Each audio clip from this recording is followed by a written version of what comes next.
But you want to be Britney Spears. Well, who doesn't? Maybe. Hi everybody and welcome back to my channel. So this week's video is going to be unlike anything I've ever done on my channel before. It's not Halloween themed because frankly I'm getting a little sick of that topic and need to take just a little break. But don't worry, you're still going to be getting your Vlogoween video this week. I'm not going to let you down that close to Halloween. So I don't know if you noticed, but there just seems to be so much drama and negativity in the YouTube community lately. Like, everybody's complaining how YouTube's changed and this and that and the other thing. And no, I'm not going to make a video about that.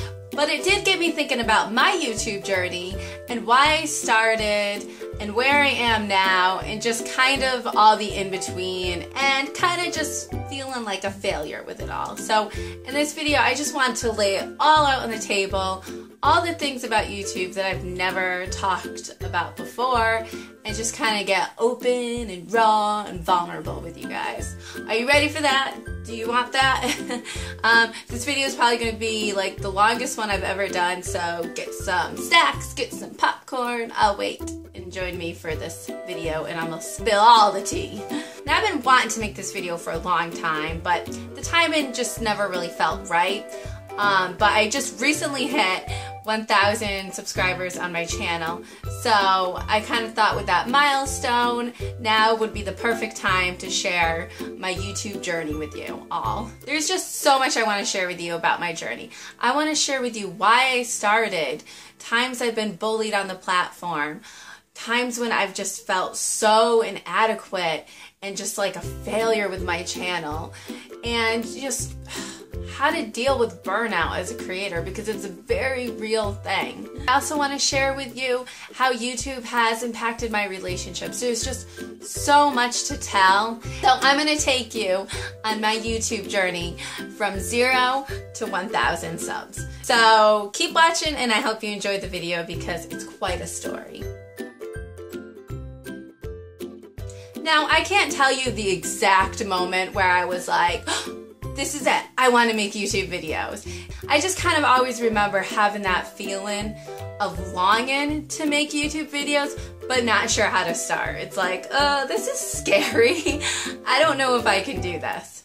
But I didn't want the what ifs to hold me back. I didn't want it to be years and years down the road and always having those what ifs, like, ugh, what if I had made the video this and that? Like, I had dreams of making videos and I thought, hey, you might as well just go for it. I'd like to say that the first time I had those thoughts, I opened up my camera, made a video, and uploaded that same night. No, it probably took like a year or two before I turned those what ifs into a dream. I just remember lying in my bedroom at night thinking about the videos that I could make. Now, I know that some creators kind of struggle finding their niche, but I knew that I had wanted to make comedy videos. I love making people laugh, and I thought that YouTube would be the perfect creative outlet for that. I just want to share my silliness and goofiness with the world and let others know that it's okay to be weird, it's okay to be goofy, like, just, it's okay to be yourself. Because honestly, I think we all have a little bit of like goofiness and craziness in us and what's normal anyways. So I wanted to take that and I wanted to share it with all of you. Now, I remember laying in my bed at night thinking about specifically what videos that I would make. And the first idea I just remember having vividly was kind of nitpicking celebrities, stuff like that, just kind of teasing them. And I remember thinking, oh, I could be like, you know, mock Kim Kardashian and like stick a pillow in my pants to pretend to have a really big butt. I never did make that video. I never tried to make that video, but that was kind of just an idea that I had, and that I think was kind of how my channel was birthed. Now, it was spring 2012 when I made my very first video, and I remember just being so scared to put myself out there. So what I did was I had visited the Jersey Shore, and when they were filming the Jersey Shore reality show, and I'd gotten clips of the stars kind of walking on the boardwalk.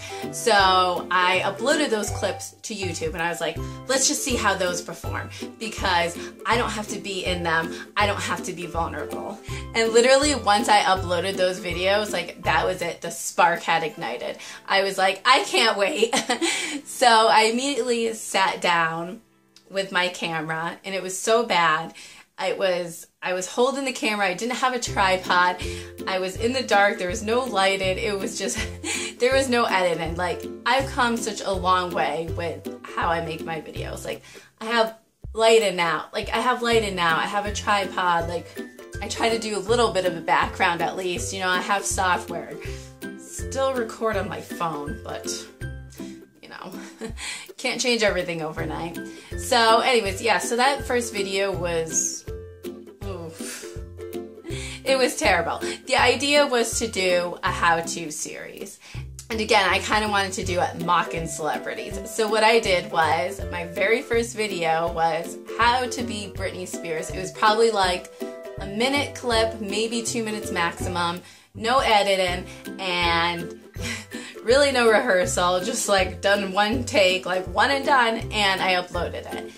And I can't remember exactly how it went. And that was the start.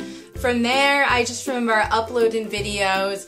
Back then, you could work the tags and descriptions to get your videos and the suggested videos of like really popular videos. It's a lot of videos in one sentence. So I kind of knew how to do that to get my videos seen. And I would like to say from there it took off, everybody loved me and it was great, but no, that was not the case. I was hated. And not just a little bit, a lot of it. And honestly, can't really blame them because those videos were straight up terrible, but I would get like 75 dislikes to like 2 likes. And I would get nothing but mean comments. And it got to the point where every time my comment notification went off, I would look at those comments with just anxiety and holding my breath because I knew it would be another negative comment. And I do have to say, it did take a toll on me. It hurt. Like, I didn't know how to deal with all that hate at first, and you know, it really brought me down. And nowadays, I'm happy to report that I get more positive than negative nowadays. Not to say I don't still get the occasional mean comment, because I do, but I know how to handle it much better now. Like, you just know not to let it get to you because it comes with the territory. But me being the person I am, bless my heart, I still actively pursued it. I continued making videos probably like every week consistently for the next year. I kept doing it, and eventually I got a crappy little editor that I did on my phone. It was like a mobile app, and I tried to do my videos that way. Like, seriously, my earlier videos were terrible.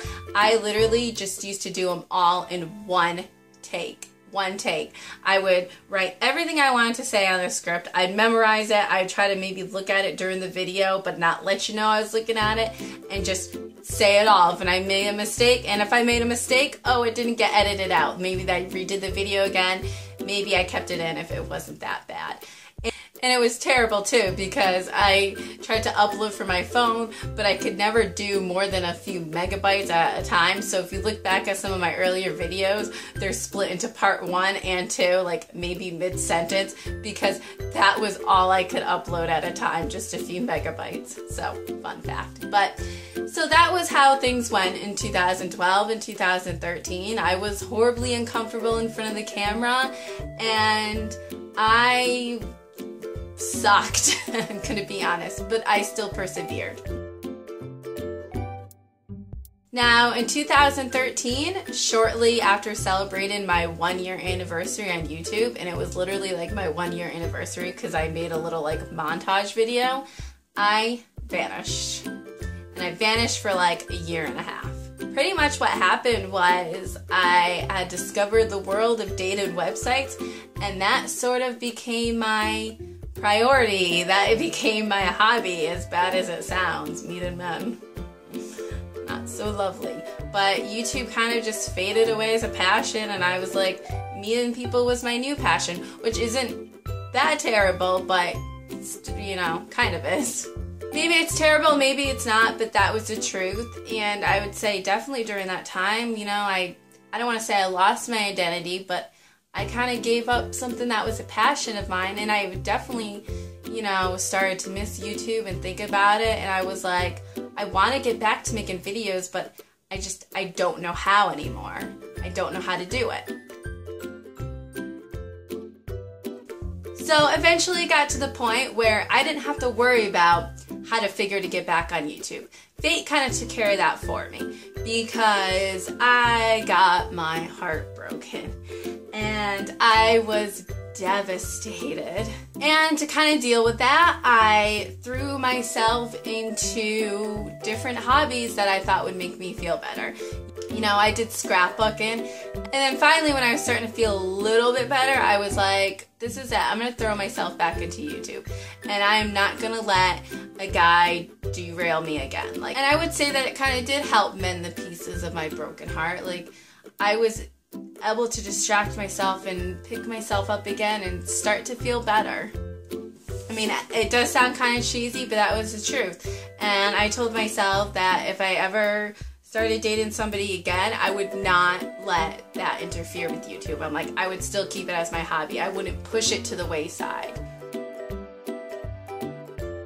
Now, I don't remember exactly the first time I was bullied on the platform, but I do remember it because it wasn't just something where it was like somebody left me a comment saying, oh, you're ugly, and I felt bad for a minute, and then that was that. No, it was so much more than that. You know, YouTubers are bullied, like, constantly. But like I said, it comes with the territory, so it gets to a point where you kind of just brush off the hate. But this one was... it was ongoing for such a long time that it was hard to just brush it aside. And this person put so much effort into making me feel bad that it was kind of like, yeah, like, why do you care so much about hurting me? You don't know me. So it was kind of an issue for me and something that did upset me for a while. So pretty much it started with, you know, some guy wrote a mean comment on my channel, which I don't even remember the comment. Whatever, so clearly that part was no big deal. Now, I chose to delete it, and I will delete any mean comment to this day that anyone writes on my channel, because it's my channel, and I'm not gonna let somebody talk to me that way on my personal page. Like, you can have those opinions, that's fine. If you wanna share those opinions, that's fine. But just know that I'm not going to stand for it on my page and leave it up. And I don't feel like trying to be made like the laughingstock on my own channel. Like, so just know that will happen. And if it's especially mean, you will get blocked. Like, you're not going to get blocked if you call me ugly or this and that. But, you know, if you get really, really nasty, then I'm not going to deal with that. But anyway, so that's besides the point. So I deleted his comment.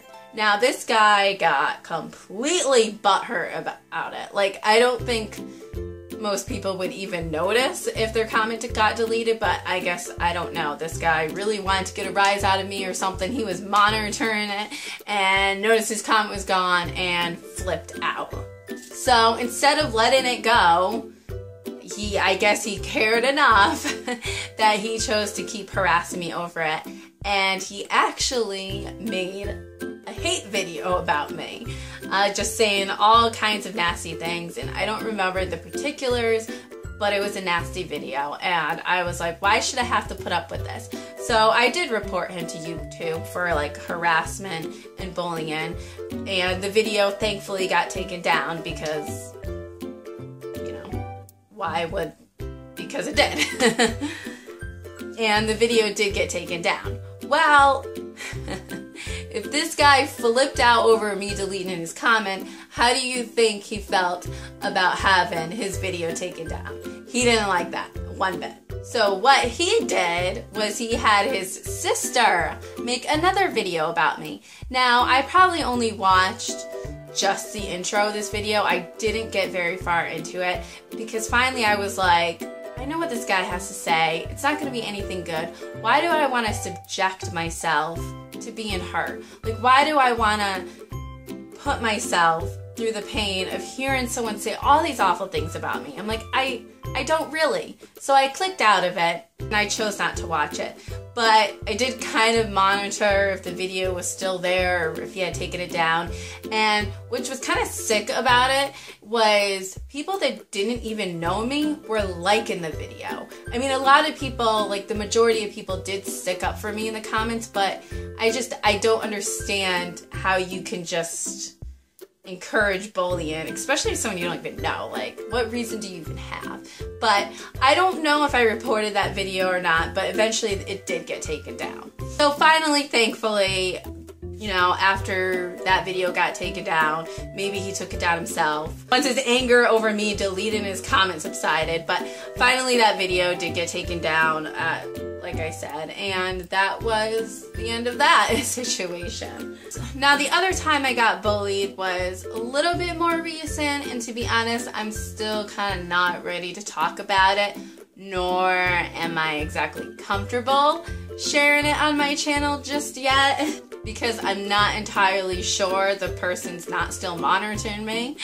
But, so we're just gonna kind of leave that in the past where it belongs, but all we're gonna say about that situation is it resulted in them successfully getting a video of mine taken down, and it earned me a strike on my channel, which is long gone, but it sucked, and they pretty much had me fearing that they were gonna hack into my account and delete all my videos. But that's kind of all we need to say on that subject. Now, as much as YouTube is a hobby of mine, I was embarrassed to let anybody that I knew, I was embarrassed to let them know that I did YouTube. And the only reason it ever came out was because I was having a conversation with my sister, and she was talking about, I think, how she wanted to pursue photography, but she was nervous, and I took in the moment. I was like, okay, I gotta tell you something. I was like, you can't let that fear hold you back. And I told her about my what if thoughts with YouTube, and she was like, what? And my brother was there, and he was like, what? And they were like, let us see the channel. I said, hell no. So to this day, I don't know if they've seen the channel, but funny enough, my videos don't get a lot of views. Like, most of them, you know, maybe like top out at like 1,000. So not a lot of people watch my channel, but funny enough, my coworker, like one of my crushes, and an acquaintance all somehow managed to find my channel. And through gossip, they showed it to some of my friends, my other sister, and yeah, so that was embarrassing. But it kind of showed me that I was like, you know what? I'm like, I hate feeling the shame over my hobby. Like, and the reason why I do feel ashamed is because sometimes, I don't know necessarily if you feel the same way, but I know with me, it's like, you're so worried about people you know judging you. It's like, oh, you think you're funny, you're not. Honey, this video's terrible. And it's fine to get that from strangers, but from people I know and love and have to see all the time, like, I didn't want to deal with that. And my friend, being the lovely person she is, said my video is cheesy, so that hurt. But, so that's exactly what I did not want to deal with. But I was like, you know what? Like, it sucks keeping these secrets. Like, my friend was so hurt when she found out. She's like, I've known you for like 10 years, and I've never known you did this. So I was like, you know what, if next time I get into a relationship with someone, I'm gonna be honest, and I'm gonna tell them, like, that's gonna be one of the first things I tell them. Like, look, hey, I do YouTube, because I don't want it to be this thing that I keep, like, a massive secret from, and then it comes out down the line, and they're like, what? Like, how everybody I knew was. And so, yeah, and I did that, and, you know, I still cringe sometimes, when he watches the video, but you know what? At least the secret's out there. So where we left off was me coming back from my 1.5-year break. Now when I came back, I had discovered that there was this little thing we like to call sub for sub. And I did it rampantly for months. When I came home from work, I would start going on other videos and saying sub for sub, sub for sub. And I would do that for hours, and it was exhausting. Boy, was it exhausting. And by the way, just so you know, if you do sub for sub, technically it is against the YouTube guidelines. I was reading, just a little heads up. And then in a matter of time, I found myself up to like 2,075 subs. Like, that was the maximum I got. And now you're probably wondering, like, does sub for sub actually work? And yes and no. Yes, you will get subscribers. Yes, you will get likes on your videos. Yes, you may even earn a couple of true fans, I will say. However, the downside is I would dread it anytime I had to upload a video, because when I did, my subscriber count would go down in droves. Like, I would lose like 25 subs at a time that I would have to spend hours trying to earn back. Because the bottom line is, nobody stays subscribed to your channel, really. And nobody will actually watch your video except maybe to unsubscribe from you. Because the reality is, they don't care about your video. They don't care about you. They just care about your subscription. And it sounds harsh and it's disappointing to learn, but that is the absolute truth. And I did have 2,000 subs in a matter of months, but it was constant work to maintain that.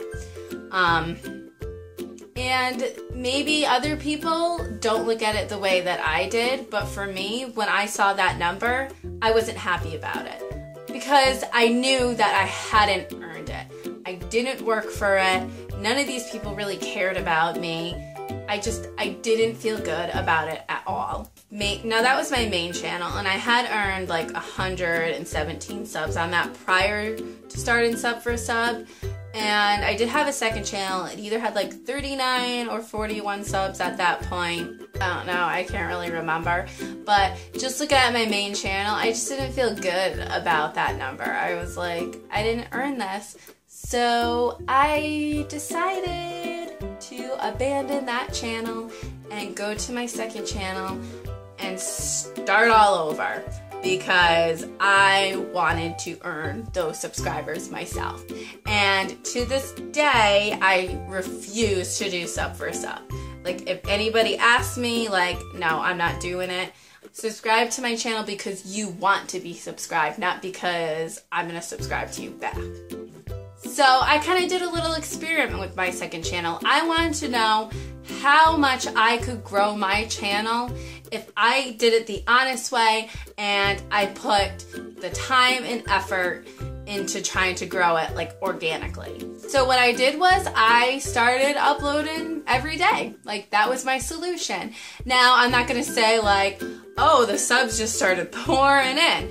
But did I see an increase in the subscribers I got? Absolutely. Now, I'd like to say I uploaded every day for the next like few years, but that didn't happen because burnout set in, and I will touch upon that in a few minutes. But yeah, so that didn't happen.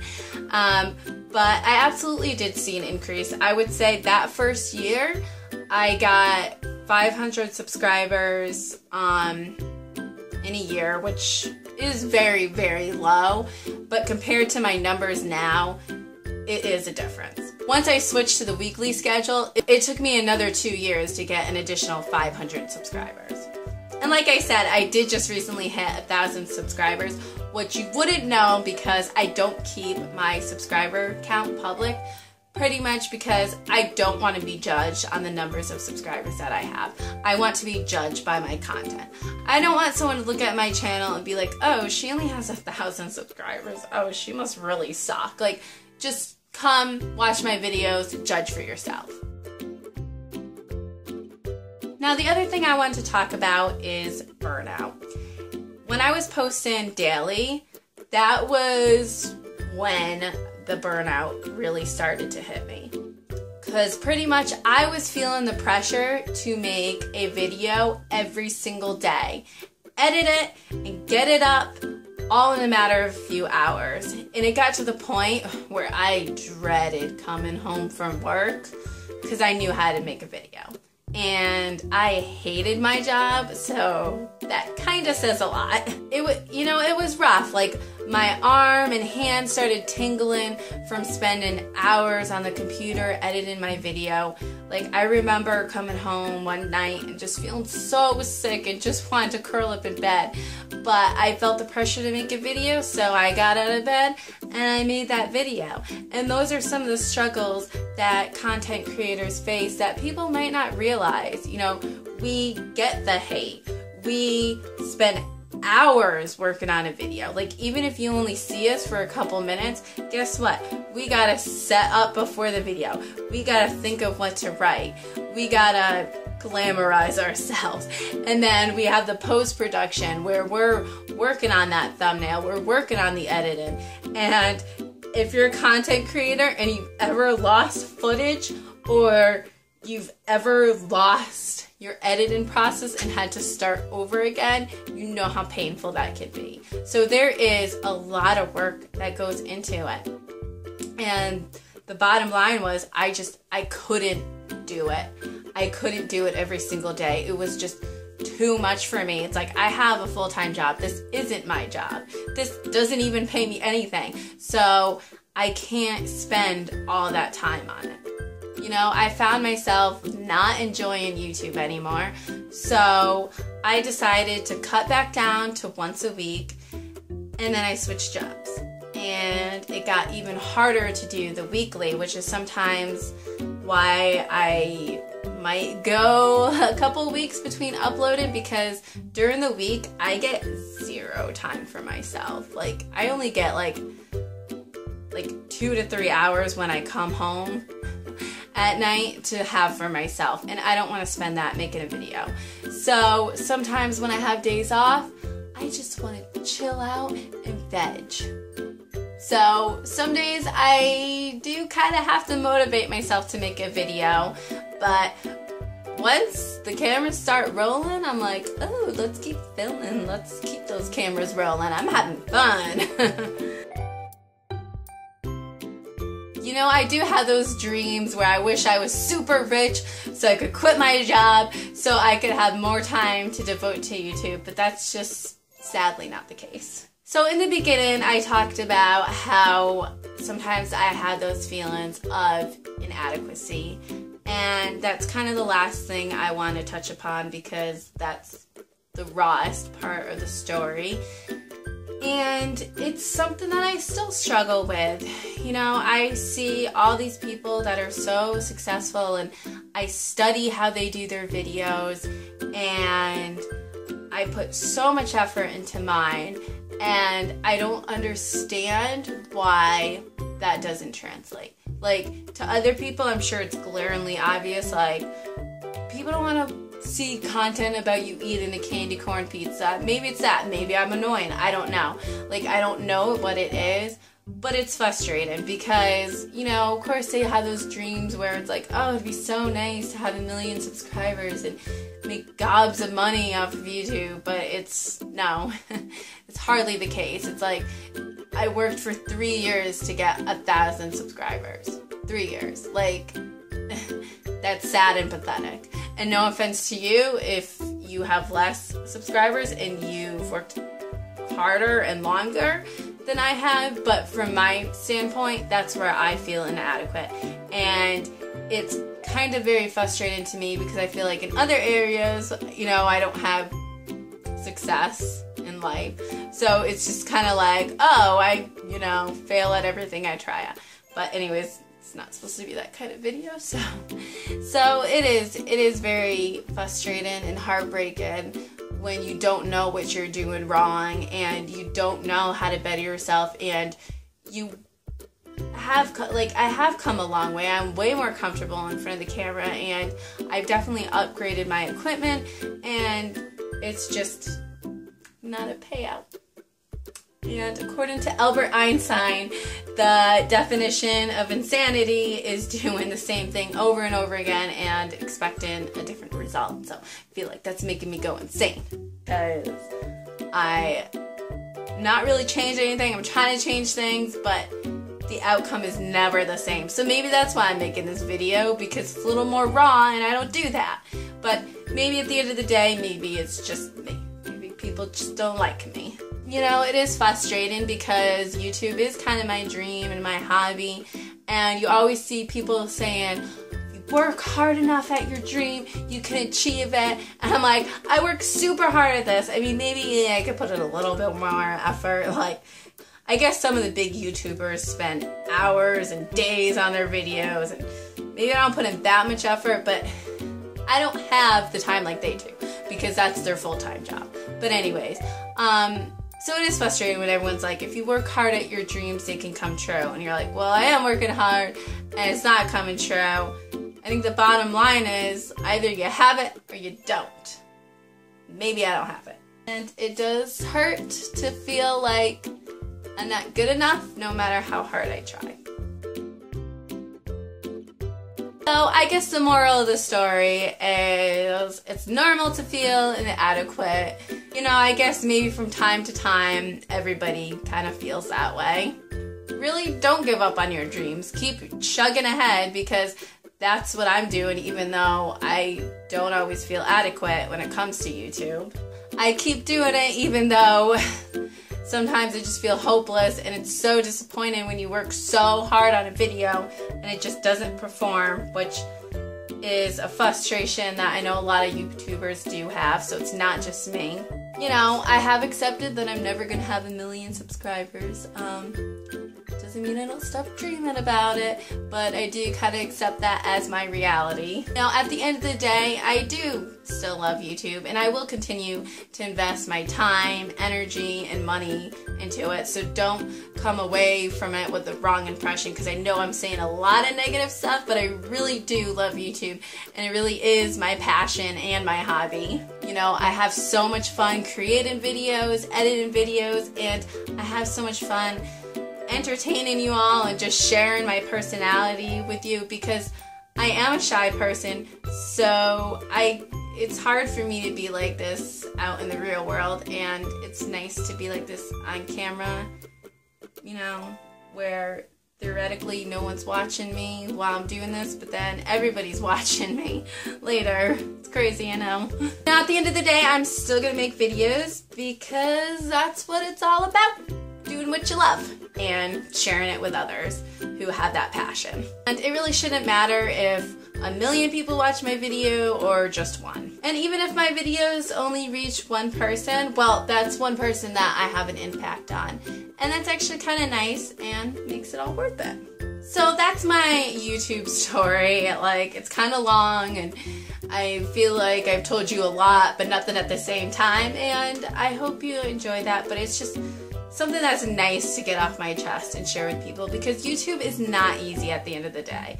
It's hard. There's a lot of hate, there's a lot of competition, there's a lot of time, effort, money that goes into it if you want to produce a good video, but I love it, and that's why we continue to do it, because we have a passion for it and we love creating and entertaining people. So I hope you enjoyed this video. It's a little different than what I've done before, but thanks for watching.